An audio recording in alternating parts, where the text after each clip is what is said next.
Well, welcome to my backyard here. We're doing a little video here on this greenhouse. It's a passive solar design. I built a model of it first so I could get my mind around these angles here. And yeah, once I got the model done, I had a pretty good idea of how we needed to build it with a couple of good friends that knew what they were doing more than I did.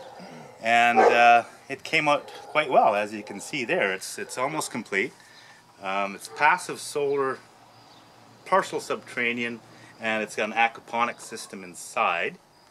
So let's go take a look at it.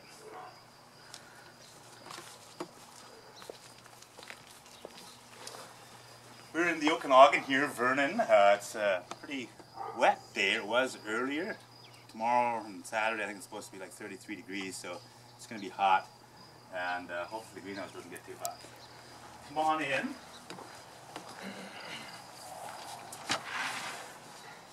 Lots of the things in this greenhouse have been repurposed as well. This door being one of them. So here's the interior of the greenhouse. The fish were introduced. I don't know if you can see them there in the tank. They're probably wanting to get fed. Yeah, they are.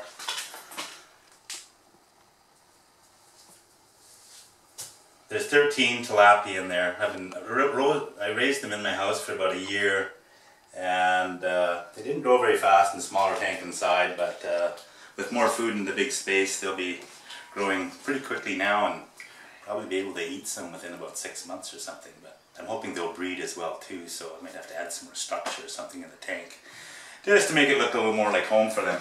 Anyhow, here's all the plants that I started from seedlings. When was that? I think it was the beginning of March. And I introduced them into this lava rock grow bed about 6 weeks ago, I think. And as you can see, the water only comes up to here. You can see where the wet rock is, so that's as far as the water comes up. The pump is on a timer, so it turns off for 30 minutes and on for 30 minutes. And that ensures, kind of also helps this siphon system working here for the ebb and flow. So yeah, things have been growing super fast in here. Well, take a look at this cucumber plant, for example. It's been just going nuts. Oh, the pump just kicked on. Maybe get a shot of the water coming on here. So yeah, the pump just kicked on. And yeah, obviously this is coming from, well, if you follow the line down, it comes from this bottom sump tank down here. So yeah, now that the pump is on, the water will come down this pipe here, and it's already starting to run now. I don't know if you can see that there underneath the cucumber plant, but once that tank starts filling a little more, it'll run quite a bit more. And then that'll fill this right up. And when it's full, the siphon over here will kick in, just automatic siphon system with a pipe, and it'll kick in and it'll siphon it right empty. And it'll break suction, and it'll stop, and then it'll fill up again, and it'll continue to ebb and flow until the pump shuts off. And it might be in a certain spot of either empty or partially full. But the plants do really well in that. For instance, when the water is down, the plants are getting all the oxygen they need for the root system, and when the water is up, it gets all of the nutrients and moisture it needs. And hence the nutrients come from the tilapia. Their waste of ammonia and whatnot from the respiratory system and their digesting food system and whatnot. Excretes out into the water, and then a bacteria comes in and turns it into nitrite, and then another one turns it to nitrate, which is what the plants take in. So what's happening here, it's a bit of a symbiotic system. The fish are providing nutrients for the plants, and the plants in turn are cleaning the water for the fish. So it's a pretty trouble-free system. From hydroponics, I've heard there's a lot of root rot and stuff like that, and aquaponics, there's very little root rot happening. So yeah, it's growing very fast. For example, this cucumber plant, the ones outside are probably only not even a quarter of the size. So it's been just growing like crazy here. And as you can see, there's already some cukes and lots of flowers. There's been a few bugs in here to pollinate. I don't know, maybe I should be taking a Q-tip or something and just pollinating all the flowers, I'm not sure. But this is a nasturtium. I think it had one flower and it's just going green. So it's not producing a lot of flower in the aquaponics, but it's doing its job as far as pulling out the nitrates from the water to help clean the fish, or clean the water for the fish. So that's kind of the rundown of the aquaponics system. Another great thing about it in the Okanagan here is, in Vernon here, like we don't even get hardly any rain once it's mid-July to mid-September. There's like no rainfall, it's hot, very dry. And to keep your gardens growing outside, you gotta add a lot of water to them. And even though this is water-based, it really uses, they say, 90% less water. So, for example, like I'll dump in a 5-gallon bucket into some tank or wherever I put it, and it'll probably last a week, 5 gallons, and outside, you know, in hot weather, you'd probably be using way more than that. So, plus your growth is, well, as I've witnessed here, and as you're witnessing, it's probably going 4 times faster than what's going on outside. So, you know, we'll see what the production is. We'll weigh all the vegetables on the way out and see just what's going on. But, so this will be growing all winter long. I'm not sure what I'll be able to grow in the winter. And we haven't really established the heating system yet. There's going to be some metal haloids in here for lighting. So things are still thinking it's midsummer and they want to grow. One thing that's going to help heat the greenhouse quite a bit is just the sun itself. Mind you, we do get a lot of overcast here in the Okanagan, but last winter I didn't have anything established in here yet. And for these passive solar windows, they're basically 60 degrees, and so they're almost perpendicular to the winter sun. So when the sun comes through here, they're coming through very directly, and they're coming out the back wall, like you can put some black concrete or something to retain the heat for nighttime and stuff. But anyhow, the passive solar windows, we had minus 15 degrees outside, and it was plus 28 degrees in here in January. So, you know, with this greenhouse being partial subterranean, it seems to really work well to help, you know, cool it in the summer, we're hoping, and help warm it in the winter. And I think the biggest thing I can do to keep it warm here, the metal halide lights will keep it fairly warm in here, as well as implementing some heat for the tilapia, because they'll need like 60 degrees Celsius water temperature over the winter to keep them healthy. So, yeah, what else can we say about aquaponics? It's great for dry, arid climates that have poor soils, and apparently Australia is all over it because they have poor soils, very dry climate, and they can do this year-round outside even. So, you know, up here in Canada we can't do it year-round outside, but certainly inside, and that's what we're trying to do here.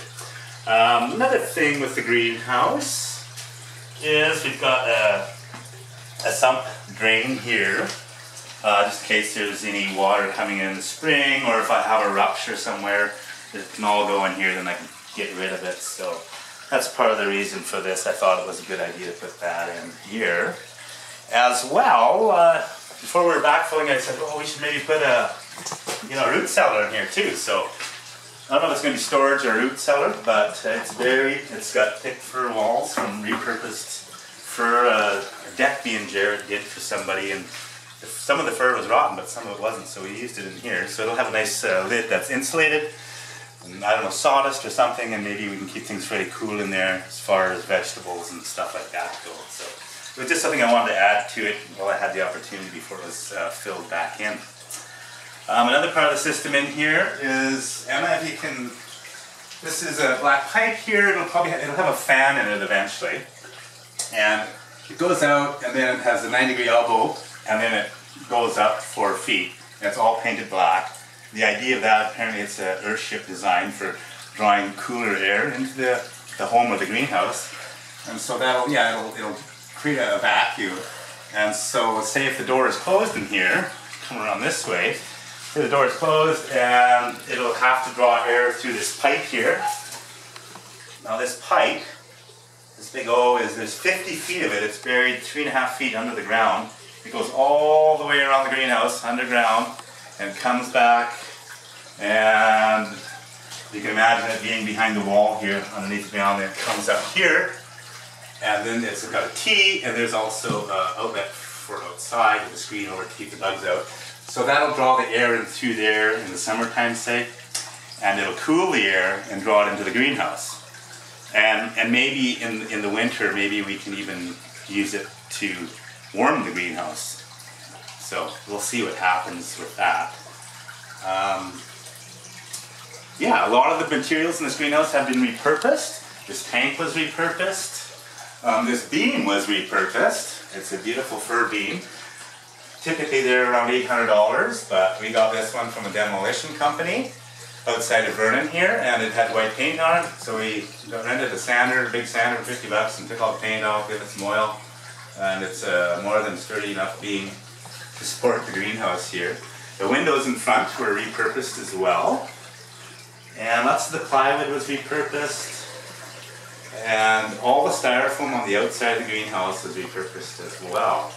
So we tried to use as many things as we could that have been used before. One thing that was definitely not repurposed was these windows here, because they got a very funky angle on them. This is not very typical for a passive solar greenhouse, just because the angle is it's a bit of a construction nightmare, but we got it done anyways. And these windows, I think they were about $300 a piece to have them specially made. I did a template and had them made. So, yeah, I don't know if I'd do that again, but it sure looks cool. And I don't know, I think if you can eliminate 90-degree corners, it's just better. Oh, so maybe right here you can tell how thick the walls are. You can come around here, Emma. So we got what is that, 22, Jared? 6 inch? R22. It's a 3/4 inch plywood, so I can screw anything I want to the wall. So it's all 3/4 inch plywood. And then we got a 3x6, and then 3/4 inch treated on the outside, and then this repurposed styrofoam, and then plastic and tar on top of that. Also, I got this stuff from Myers, the demolition company, huge roll of it for like $5 for a 150-pound roll.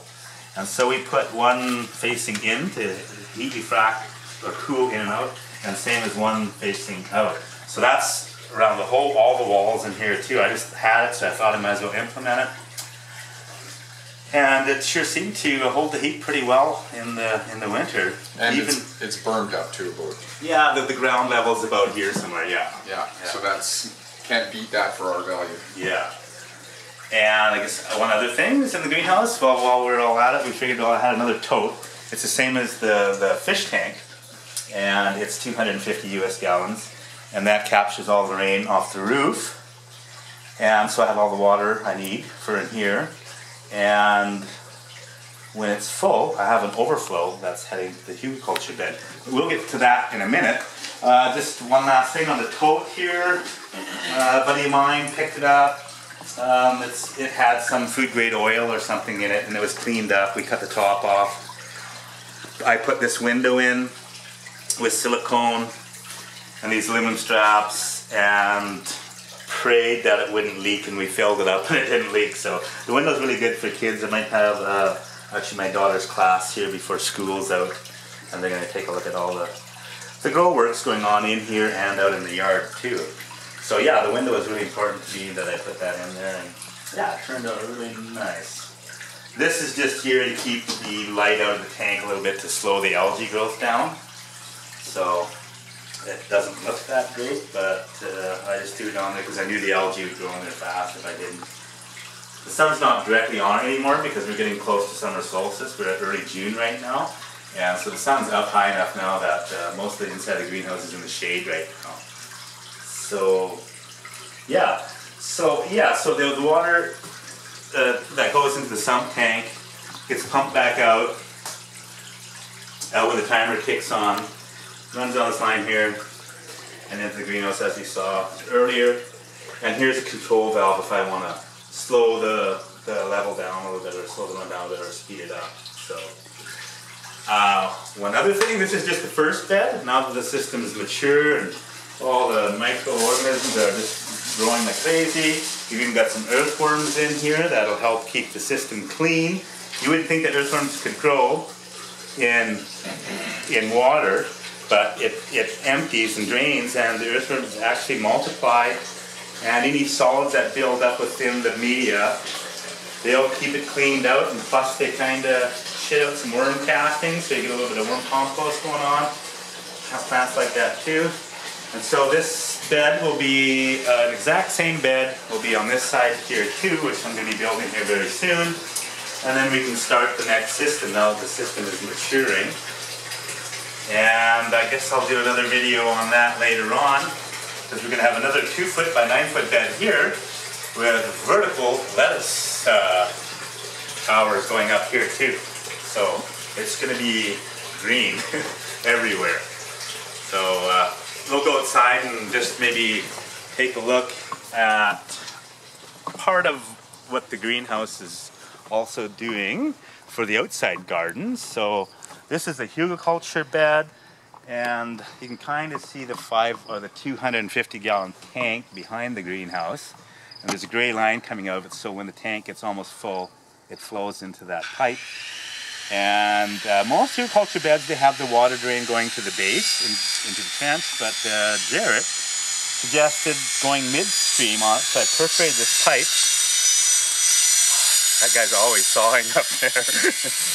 Perforated the pipe, and so yeah, I can run water through here, and it gets it all nice and wet at mid height of the hugelkultur bed.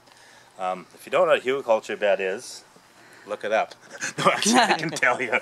But we got a deep trench dug here. From here down, it's probably about 18 inches, about that wide, right in the center. And we've added a whole bunch of big rounds of hardwood and smaller pieces. And then I had some big pruning to do with my Chinese elms out front. And I borrowed my buddy's chipper, and I chipped up a couple pickup loads. There was a lot. And so Jarrett took one pickup load, and then I used another load of chips on here. Once we had the wood down, then we put a bunch of sod on top of that. Then I think I put a whole bunch of peat moss. Then I had a huge pile of compost. I put that in. I think I put more soil, more chips, more peat moss, llama poop, and then more soil. Something like that anyways. I don't know if it's in the right order. It's my first bed, but anyways, it's got a lot of stuff in it, and you can see that things are growing very well in here. And so, yeah, the hugelkultur bed, it'll retain all this moisture it's getting, so even in the heat, dry part of the summer, it's still going to be able to get to some moisture and all the nutrients it needs too. So, and these things can be really productive for 20 years as the wood rots, and the wood holds moisture too, so it acts like a sponge. So in your dry season, it's holding all that water and nutrients as well. It's breaking down. So yeah, the hugelkultur bed is doing really good. These were all seedlings from inside my greenhouse. I had a little platter of all these seedlings, and now it's almost taking over my whole yard from a little tray like this. So you can see we got cantaloupe here, we got some bluegrass, butternut squash, strawberries, tomatoes, corn, nasturtiums, cucumber, kale, romaine. We got some beans back there too, and a pumpkin plant there too. So, oh yeah, and I got some little watermelon plants too. They're just the little sweet watermelons, and we'll see how they do. I don't know if it's too late for that or what, but it's going to be pretty neat.